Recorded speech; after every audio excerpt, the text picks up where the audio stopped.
evening's video. Welcome everyone. Um, I'm so glad you're watching this video. I have a fly on my screen. Okay. Yeah, I'm excited as always to be doing this video. I don't know who will be coming on and catching as I'm actually going live, or it'll be later, but from my YouTube channel. But just welcome.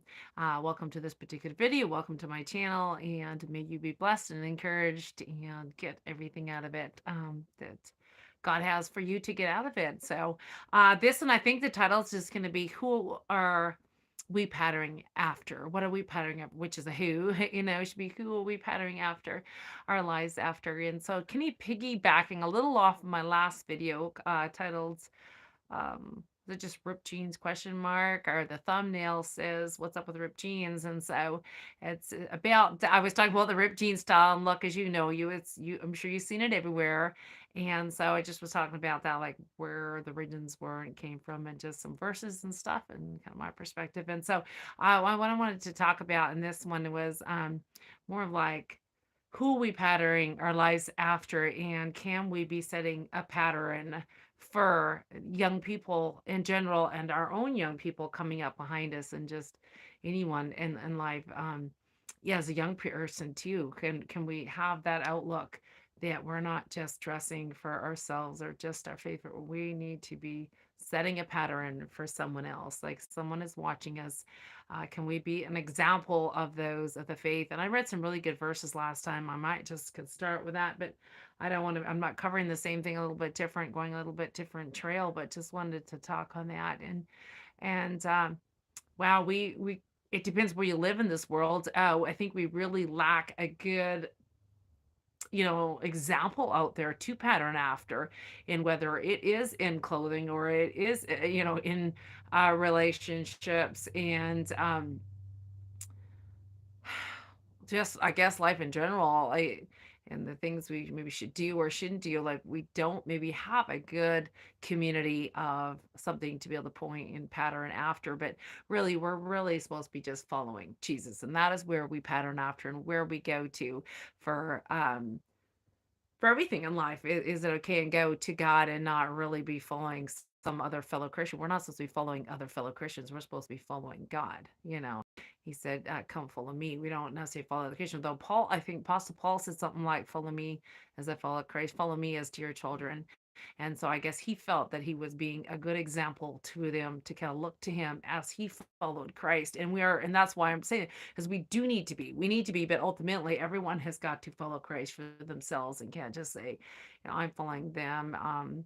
That is why I'm doing what I'm doing because they're doing it. Well, no, but we do need to set a pattern, especially for our children. First, for our children as moms, are we setting examples? So we teach by word and then by example, and we show by example. If we're saying don't do this, don't do this, then we obviously cannot be doing that either. We got to be that example for them, and so they can kind of just look at it and like, see, well, mom is living that out.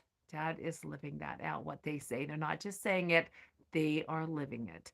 So that's, where it comes. So yes, we set that example, and I want to be example to other young people or other, and moms and stuff that I do. I mean, I really, when I speak, it's mostly through me in my house. This is what we do, but I want to be an example as I feel, as I follow Christ and get in the word and stuff. So I'm just going to read a couple of verses that I read in last one, and then just kind of take it from there.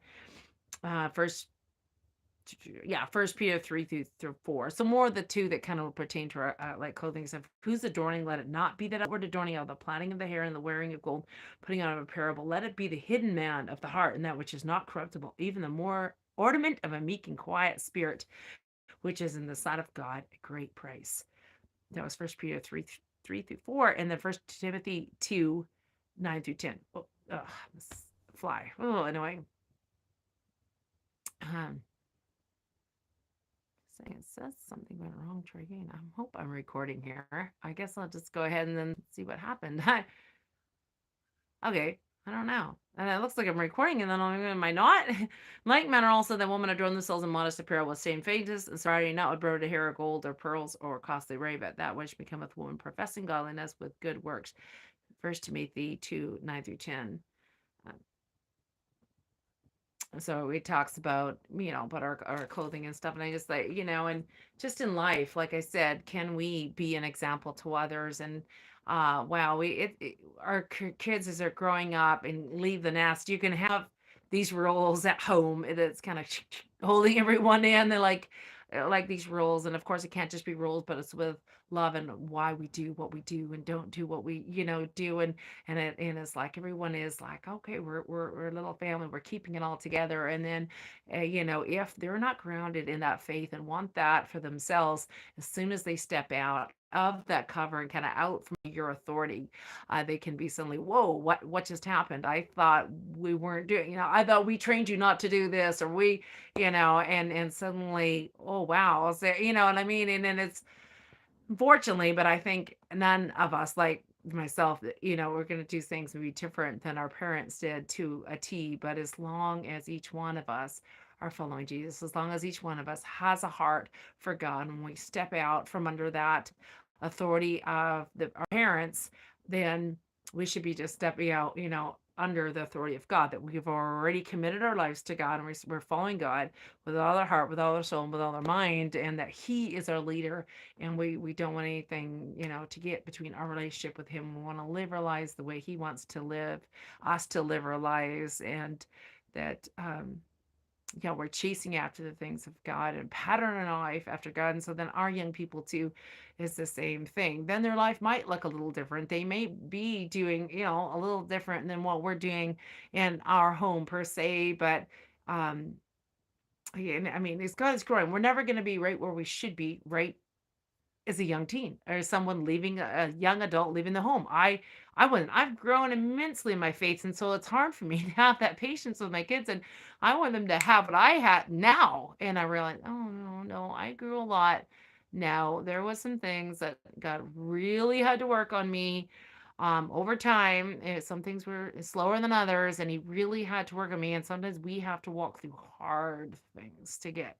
It's unfortunate. It's unfortunate. So our kids may have to walk through some hard things before they realize, oh goodness, we weren't walking according to your plan, God. Oh, so that's why our parents, said this and this. That is what our parents were saying. No, I get it. But until then, it's, but God is watching over His people. So we love children, and you know, have their best one we want in them, and all that. But we got to realize there's someone that loves our children more than we do, and He is watching over their hearts, souls, and minds.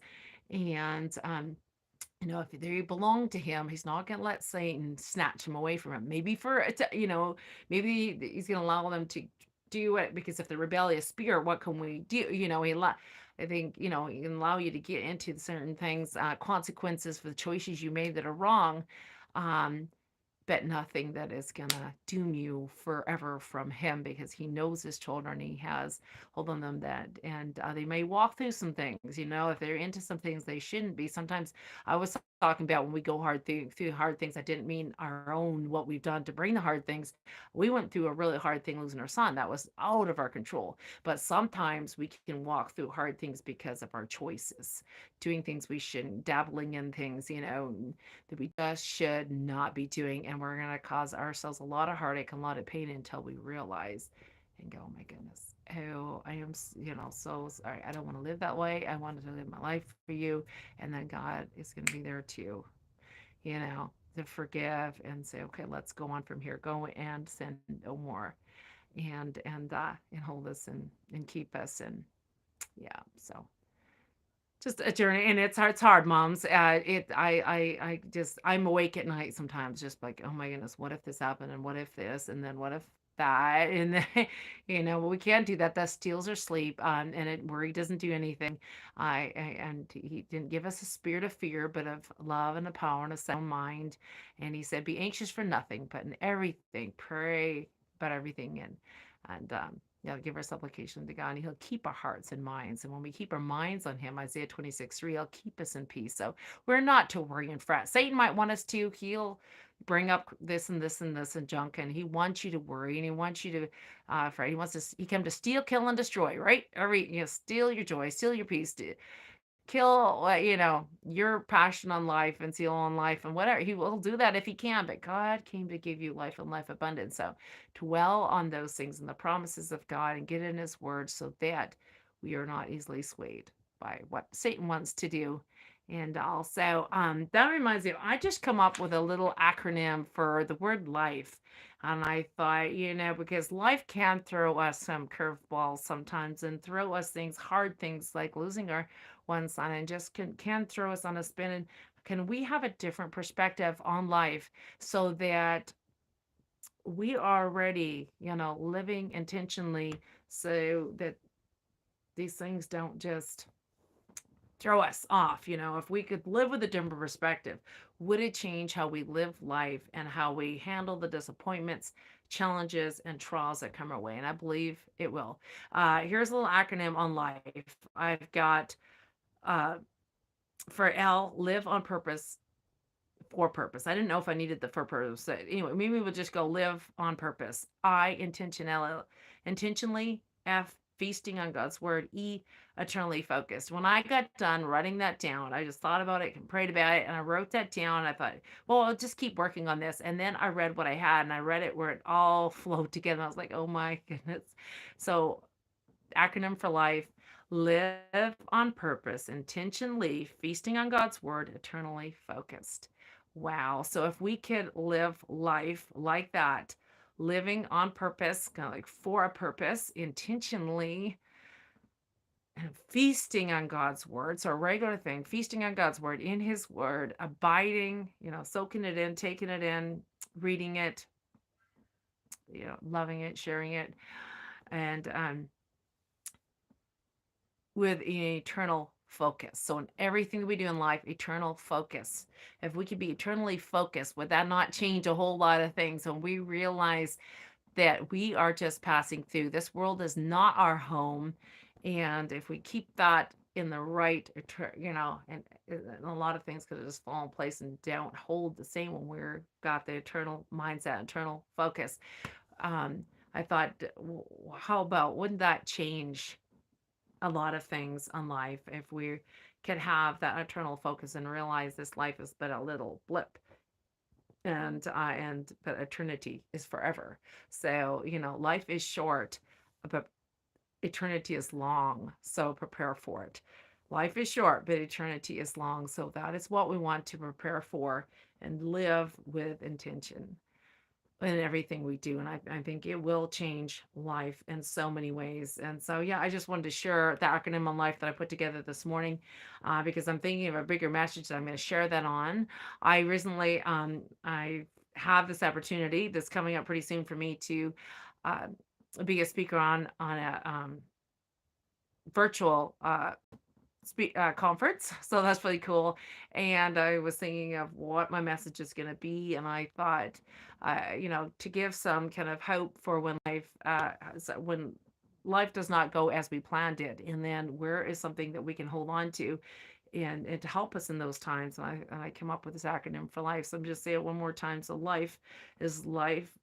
Live on purpose, intentionally feasting on God's word and eternally focused. And I think it's going to change how we do life, how we live life.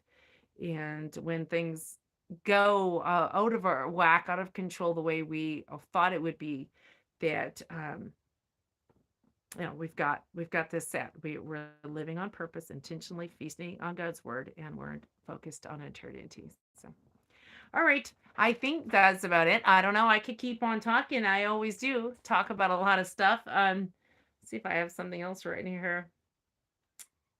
Well, I just had this thing. What if, if we always chose the Christian thing and everything, like for movies, make it, if it could be always be Christian, music always be Christian, books, everything that we do. And how about, instead of questioning if something is okay, are not going to hurt us, and how about we just go for always the best? But what is the best? What would God want us to be doing? It says that we are to prove what is that perfect and good and acceptable will of God. So just in everything, how much closer can we get? We can maybe justify some things, but how about, like, how close can we keep to get to what God has for us, what He would choose for us, the best. Why would we settle for good, or even better when we can go the best and what's going to grow us spiritually, keep us in tune with Him, and just, yeah, keep us full of hope and full of His word, so that we can share it with others. If it's not in here, it's first just got to be, well, in our hearts, but in our minds, so that we can share it. And what we don't have in here, we cannot share it. So that's why I always tell the kids, we've got to get in the word. You can't share what you don't have.